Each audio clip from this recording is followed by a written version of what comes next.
Live from the Panera Studios, it's the Reading with Robin show, brought to you each week by my friends at Panera Bread, where it's food as it should be, and soup season is upon us. Panera Bread has some of my favorites, the creamy tomato, broccoli cheddar, and the vegetarian autumn squash. You can sense the pattern. I'm a vegetarian. Perfect for the chill in the air and that warm feeling inside. Getting mine for lunch today. Hope to see you at Panera Bread. Reading with Robin also brought to you by the Book Box. It's not too early to start thinking about that perfect holiday gift for the book lover in your life. A carefully curated box with the best books of the season, plus a few special treats, is the best gift ever. Please visit thebookbox.info, thebookbox.info for more info. And now, enjoy the show. It's out today. It is the most perfectly timed book, I think, ever. High Anxiety, Life with a Bad Case of Nerves. My guest this morning is Kat Kinsman, and she's the senior food and drinks editor, Time Inc.'s all-breakfast site, Extra Crispy, which is now my new favorite site to check out because I love the Diet Coke article. She's a former editor-at-large and editor-in-chief of Tasting Table. Most amazing bio. Visit tart.org. She also tweets at Kitten with a Whip and Instagram, Kat Kinsman. Welcome to Reading with Robin. A pleasure to have you here. Oh, I'm so happy to be here, and I wish the timing weren't so perfect. It's crazy. Imagine that. I was, and Kat and I, also full disclosure, had the most amazing pre-interview that you guys would have loved. I wish that was like, I'm going to have that I know, it was like the outtakes or something. Yes, I know. I've often thought it would be cool to do something with some of that. And it was so much, there's just this immediate connection.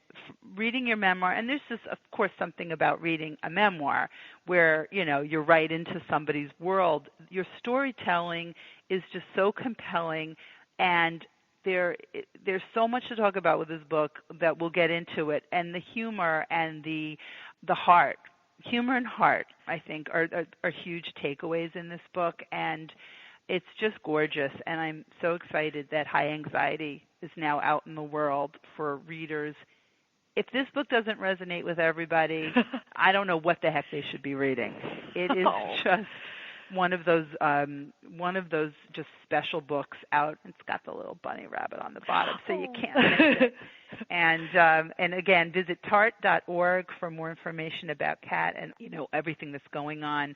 So I appreciate all of that. Oh, this is so meaningful on so many levels, and like we were saying, to come out now at a time when, if the world doesn't need understanding, compassion, and an open dialogue about living as authentically and as healthfully as possible, I don't know where to start. Being right now, being kind is free. It doesn't cost a single thing to just be a little bit, have your radar tuned a little bit higher right now to people who might be suffering right in front of you, who have been scared to talk about what they're going through. And, through all of the conversations that I've had since I started talking publicly about mental health and especially about anxiety, is how it's really just in plain sight how many people are suffering from this and feel like they're not able or allowed to say something because they're afraid that people will think they're crazy. They'll think less of them. And the thought that people aren't speaking up because they're afraid of what the person next to them is going to say just breaks my heart. Yeah, because, and as we were saying, as far as we've come, and we have, and there's so much open dialogue, education, information, still that idea that there is any kind of stigma, shame, fear of talking about what somebody's feeling, or maybe they're not quite sure to even know how to put a name to how they are feeling. I've often said it would be nice if children came with instructions or ingredients. Right, yes. This child will need this, and then that's, it's just part of who they are, because it is. Talk about, this book opens with such a full-blown attack, really, and I am like, find your keys and your purse, and I'm imagining the purse dumped out, and you talk about not even thinking that you deserve to have this purse because it's Right, marked town, yeah. and what will you do with this? I'm just imagining like you'd be great on Let's Make a Deal if Monty Hall were looking for something. But Kat, find your keys. I was racing. I mean, of course, seeing this as a movie as I'm reading it because it's just such a visual, and the storytelling is stellar. You know, if you can share with the Reading with Robin audience how we get. I'm getting anxious. I know. Rereading about this. It's awesome, though. It's just so vivid. I love. Oh my gosh! I love that you were having an attack, but I love the way you shared it with us. You know. Oh my gosh! Well, the thing that happened was that I travel a lot, so you know I pretty much have my game down pat about what I need to have ready to go. You know what I need to have my driver's license, passport. You know my all my stuff in line, and you know I travel a lot for work and some for pleasure, but it's pretty constant. And so you would think that I would have all of that ready to go. Well, for some reason, I think the night before I had stayed up really late finishing some work. I didn't want to inconvenience anybody because I was going out of town, so I hadn't packed. So I was struggling to get all of that together in the morning. All of a sudden, I was putting on my makeup, and I just had a massive panic attack. I started dropping things. My whole body was hot. I was trying to put on mascara that went all over my face, and I went to try to find my keys. There was a car key that my husband needed, and I was catching a cab, and it was at the bottom of my purse. And I was trying to get it, and I realized I couldn't find my wedding ring. And all of a sudden, it just boiled into my husband and I have an incredible open relationship. He's always known that I'm an anxious and depressed person. He's always been so kind about it. I've never tried to hide it from him. And I started behaving so irrationally, and I was saying, please don't stop loving me because I lost our wedding ring. And I was conflating all of this, and I was thinking, I know I don't seem like an adult human being who deserves to be going on a business trip, who deserves to have a cute purse, any of these things. And he was saying like, no, just, get on your plane and go, and, it's going to be okay. So kind. But he's such an incredible person, and he's such a caretaker. But I was absolutely freaking out to the point where I really couldn't even control my own body. Yeah. And I did something that I was so embarrassed about. Like, I wailed, and to the point where it hurt my throat, went up through my ears, and I just felt like an animal. Like the sort of my fight or flight was taking off, and I just turned into this like horrible anxiety beast. And of course, the kicker is, I got all my stuff together. I got went down and got a cab, and I was going through my bag, and I was plowing through there, and I pulled out. I have a necklace that has the word anxious on it, and the ring was hanging off that. and I was thinking, of course. It's perfect. Did you take a picture? I didn't. I was just like, oh my God. I texted my husband to tell him that. Yes, and, well. But the thing is, though, I felt sick the rest of the day because the effect this panic attack had on my body, where it left my throat was hurting, and just that kind of emotional outlet, that early in the morning really sets a tone for the rest of the day. And I was in the cab on the way to the airport, and I'm fine with flying. It's getting to the airport that stresses me out. See, that's the thing, right? So some people have that right at the plane, but that is such. For somebody with anxiety and depression, I mean, it's heightened, and for whatever your baseline might be, that is stressful. There are so many issues about flying and getting there, and anything that can go wrong if you get there and you don't have shoes that come off. You can't get there. You could just, can I just get on the plane? So on top of that, it's this little bit. Well, and the thing is that I can deal with a lot of things that maybe would be huge anxiety or stress points for other people. I can talk in front of hundreds of people without it being all that stressful. I can go on live TV. I can do all of these things. I can travel by myself. Sometimes I can't leave my house to get half and half for my coffee. And and I think a lot of people have that too. There's a certain intersection for a fair amount of the population of agoraphobia and anxiety, and they might not know it as such, but if it's a little bit hard to leave your house, and then you feel once you do leave your house, you're panicking that you're late getting somewhere. And I just, people don't talk about this, but as soon as I started talking openly about this, the amount of people who came to me and said, oh my God, I'm dealing with that too, your friend who is always late to everything, and you think, oh, they're being careless, they're whatever. Hey, actually, maybe look at it this way. They could have been having a panic attack. They're not just an irresponsible jerk. People say, that people who are late just don't care. They think whatever they have to do is more important. Like, well, actually, something so true. That is the go-to. They think their time is more important. You never really know what somebody's going through. And I can only imagine, and on the phone I'm speaking with Kat Kinsman, High Anxiety, Life with a Bad Case of Nerves. Her memoir comes out today. It's out. It's out today. It's out today. Which is so strange to me. It's taken such a long time, but it's finally out. Right? You write it. You do all the edits. It goes back and forth. You get a date. And then finally it's out in the world. The baby is here, this book. And I think also putting a name to what something is, because I can imagine as you're talking, as people are reading this and they're identifying left and right, maybe never really thought, wow, this is what I have. And right, this idea of getting out of the house or what needs to happen before that you can do that. And the bigger things to some people would be bigger things. I mean, speaking in front of hundreds of people or on live TV. Yeah, absolutely. So many people, I could not even wrap their head around that. And yet, what's a great analogy or a way for people to sort of understand what this is like? So it's such an interesting thing. I felt like when I was writing this, when I first started to write about this for CNN, I started to write these essays about. I was the food editor there, but they were kind enough to let me do other things. But I felt like putting that beacon out there was like, you're looking out into, a sea of lights, like fireflies or, whatever it happens to be. It could be a map of lights, something like that. And all of a sudden I was a green one that flicked on. And then somebody saw that, and all of a sudden another green light flicked on, and another and another and another.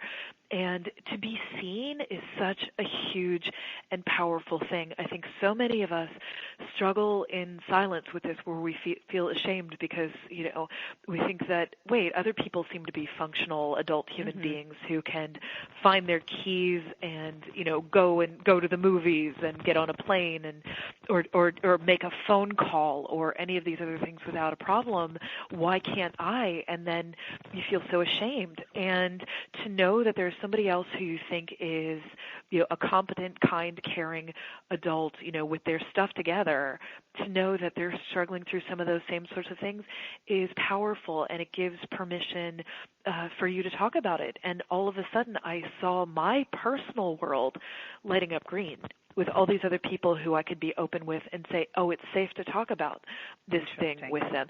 Even the people I've gotten pushback from, or toughen up, do whatever. I'm thinking but I value decency over toughness on any given day, and to be able to go out into the world and be up against these factors and still be able to do the things you do. The people with mental illnesses are the toughest people I know. Well, that's the thing.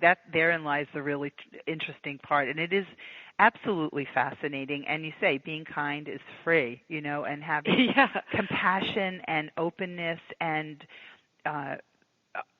feeling alone is the worst ever. And just sometimes you're getting somebody and you never know at what point they are in their day, in their world.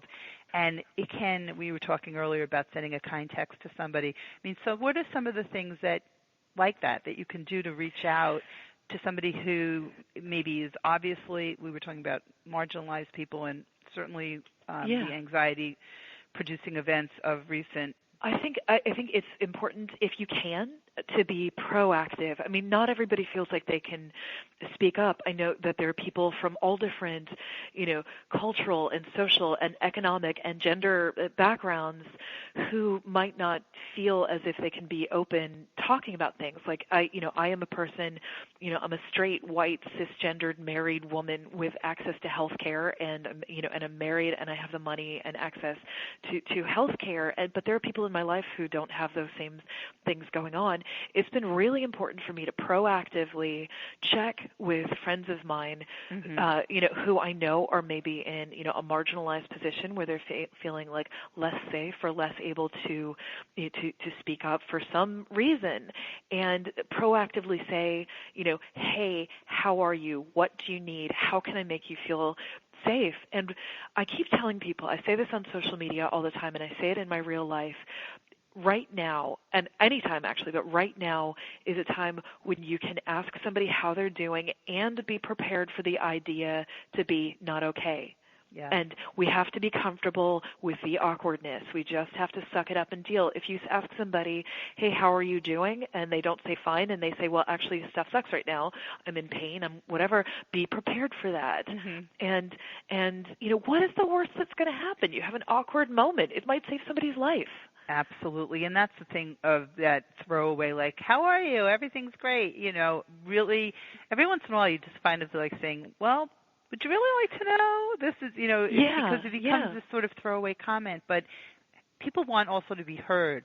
And so taking those moments to really listen and not try and make it better, just hearing what somebody's going through, or maybe connect them someplace, or share something that would be incredibly helpful. But just listening is bigger than people realize sometimes, I think. You are so right on that front, and this is a conversation that my husband and I have had a lot, and I actually wrote a little guide about sort of the care and feeding for your anxious partner. It's up on Medium, and I can share the URL for that. Yeah, please do. That's awesome. But it's just a little point-by-point guide. But my husband is wonderful, and he is a solver and a doer. And if he could fix these things, he would. But I had to tell him, like, look, you're not going to fix me. If you go through and you say to somebody who's anxious, well, here's why you shouldn't be anxious, you're sort of invalidating their feelings. Yeah. But if instead you say, I'm sorry, I'm here for you, and listen to why they're afraid, even if it's not a reason, even if it's a reason that you think is completely silly, it doesn't make it less real for them. And to just, say, I hear you, I want you to feel safe. What can I do to make you feel safe? Is much, much, much different than saying, like, oh, well, you shouldn't be scared because then they just feel like an idiot. Well, yes, exactly. It's really dismissive, and it's not the reaction that you're looking for. And then I think sometimes that somebody would be looking for, there's that need to keep it to yourself because you kind of know what you're going to hear. Like, oh, well, so-and-so has it worse. Well, it doesn't really help. That doesn't. Feeling so. It's really not helpful. And in the book, you go through so much. Now, I don't know, must have done a lot of research, obviously, but you've got diagnosis 300 .02 is the designation on the insurance form. I would get They talk about the numbers. I used to work for a shrink. That's right. We were talking about that too. But the way you put it, certainly, it's just obviously so relatable. But you talk about diagnosis of mental illness, and actually, what was that like working? Sort of being. I mean, for me, that would be like working in a bakery and being around too many cookies. That would be my parallel. I was much younger at the time, and I was definitely going through a lot of stuff myself, and it was a crazy situation where I had worked for the psychiatrist's wife as well, and had been friends with their son who died of cancer at 25, and so it was a whole lot of stuff all at once. And I was the person who would have to call patients and make their bookings and things, and also to call patients and tell them, like, your doctor isn't going to be in because his son was dying of cancer, all this sort of thing. And it really led to a lot of empathy because people didn't know where to put their pain, and I was a voice on the other end of the phone. I was 24 or something like that. I had absolutely no idea what I was doing, but just to say, I hear you, and he will get that taken care of and stuff. Just sometimes all you need is somebody patting you on the head or just looking into your eyes and saying, I see you. And you can't promise everything's going to be okay, but you can promise that you're not dismissing them as a human being. And I mean, some people just need to, but if it's somebody in your life, who you are freer to speak with than when you are the, receptionist and office manager at a therapist's office, you can say, like, I see you, and you're not crazy. You might be struggling with something right now, but, that doesn't make it any less. And, I'm not going anywhere is a really huge thing that you can tell people where, that you're not judging them for this. Even if you are, don't say it. Right. Their pain is not going to frighten you away, and you can walk through it and be a witness to it, sort of. Yeah, that they're not any less, and also that they deserve care, and and here gets into a bit of a sticky wicket because not everybody has access to care, and they can't afford it. There's not care around them. Even if they did have money and insurance, it would still be like a 2-hour drive to the nearest therapist or something. I mean, I think there are a lot of online resources that people can use, and it's not the same as going to a therapist. But if you're in any sort of a position where you can lobby, advocate, speak up for this on behalf of somebody who maybe is in a more vulnerable position, do that. Just absolutely do that. I mean, I'm in a unique and lucky position because I'm in a place where, I'm open to the people at work about what, my particular issues are. I'm able to step up from my desk and say, I'm going to therapy now. But I know for the vast majority of working people, you miss those hours, you don't get paid, or you don't have a job or something. And what we can do, those of us who can, is speak up about it, normalize it so it's not this freakish thing, and demand that, there are better resources in our communities for this. You can also volunteer. I just signed up for a great thing called crisistext.org, where you go through a counseling program and you become somebody who is on the other end of the text line from somebody in crisis. It's a certain amount of training, and then it's 4 hours a week. I mean, how much time would you be texting with friends anyways during that time? Might as well put it.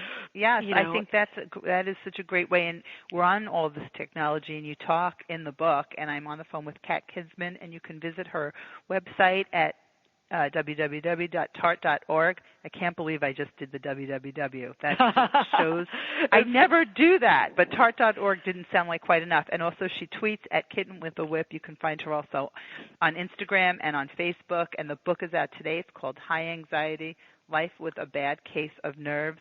And you were just talking about crisistext.org, but in this book you talk about the proliferation of all of the social media and what that sort of does, right? And the kids. I mean, you break it down, and I'm reading it and nodding my head and thinking, of course, this cannot be good. And you also talk about your childhood and this horrible mean girl who was just a girl. It's looking back on it later, like this girl who had been my best friend and also my worst enemy, bullied me absolutely terribly. But then, we made our peace later, and she came to me and asked for forgiveness, and I gave it to her.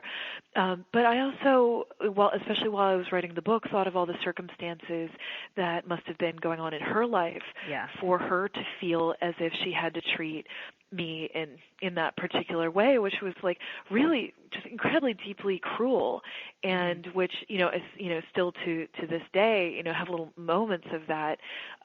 It's I think that I looked at the family situation that she came from, and I think like, okay, can kind of put pieces together. I don't think her mother was an especially well person, and this is how she knew how to act out. And I think the things that we can do for kids is, I'm not a parent myself, so I just say this sort of as just an observer. You have critters, don't you? You're a dog person. I do, but they are just endlessly kind, and like they're not, they are a source of such joy and love.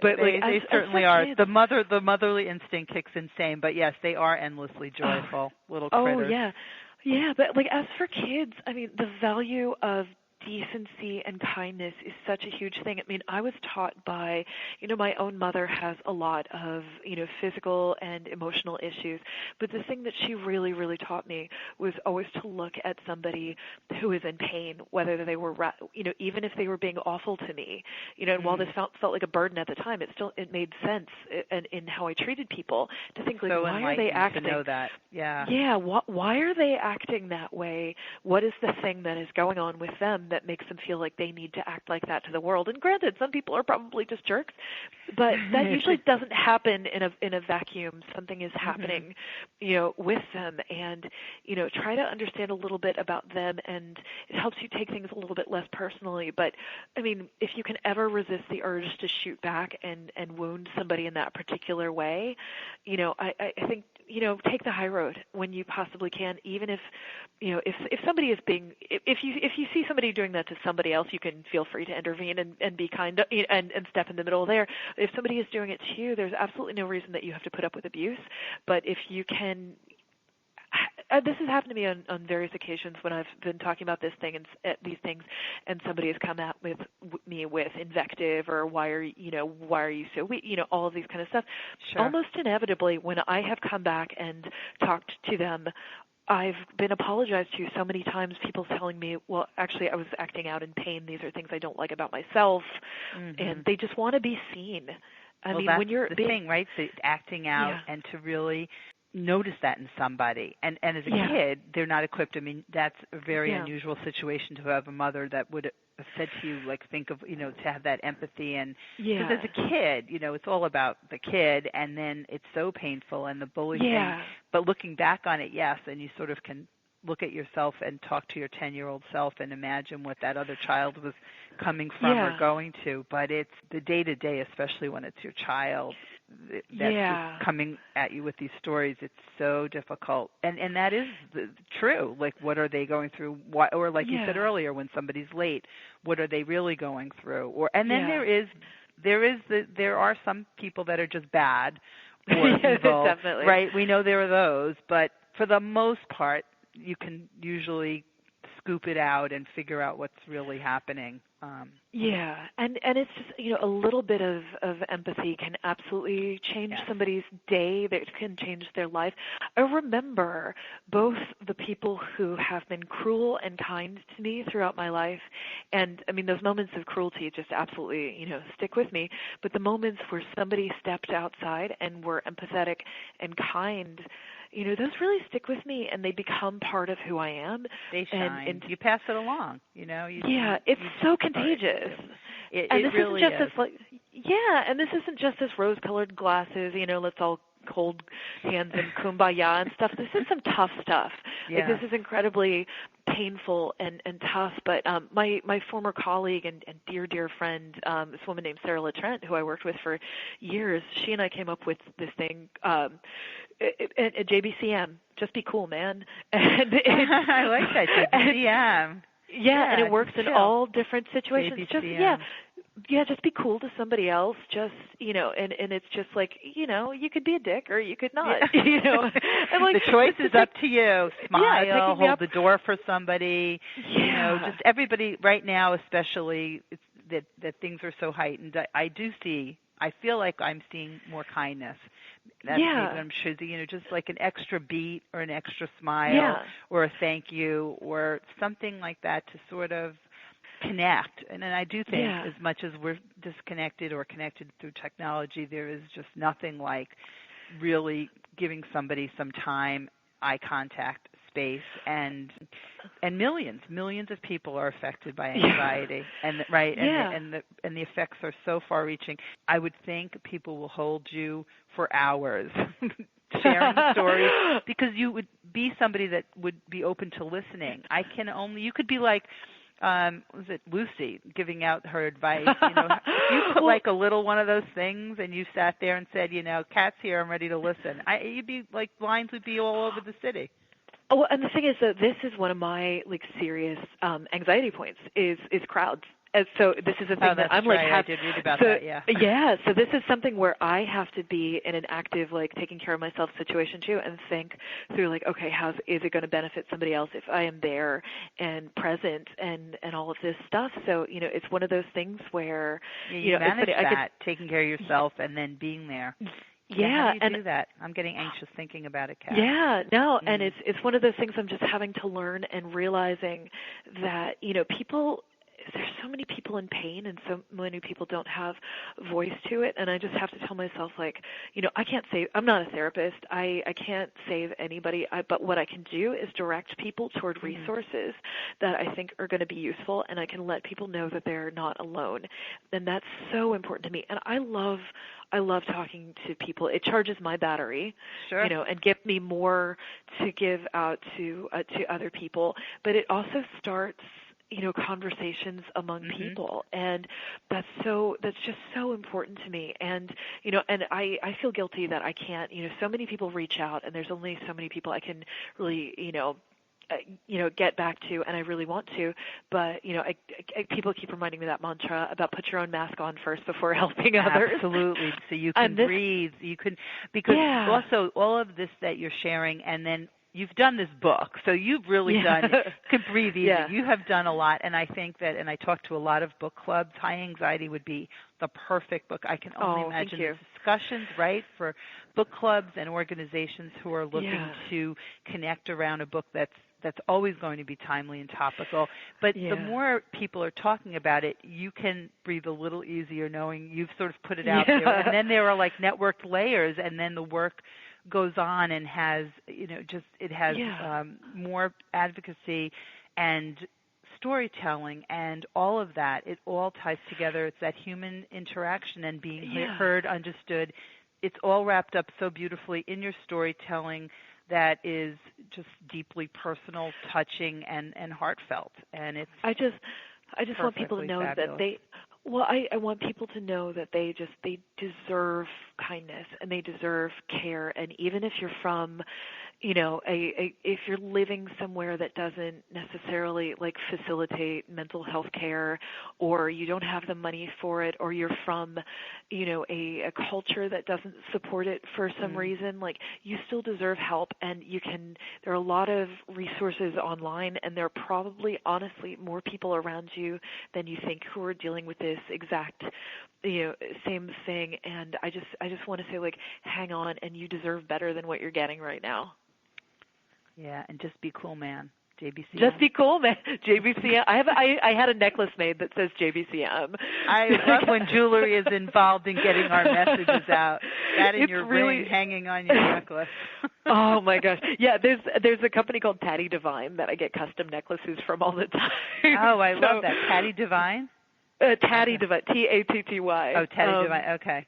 And then Devine. Yeah, I love them. Not just dispensing all of this, so you can be a jewelry consultant, and also you can dispense there's so much wisdom, storytelling, and just sharing your journey. High anxiety, life with a bad case of nerves, and lots of love. And you go to tart.org, and you can find Kat on Twitter, Kitten with a Whip, and love your tweets, and Instagram, Facebook, and I look forward to meeting you, and also a Rhode Island visit is for sure in order.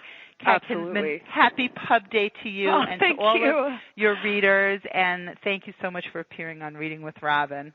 I appreciate you so much, and I hope you have a good, calm day.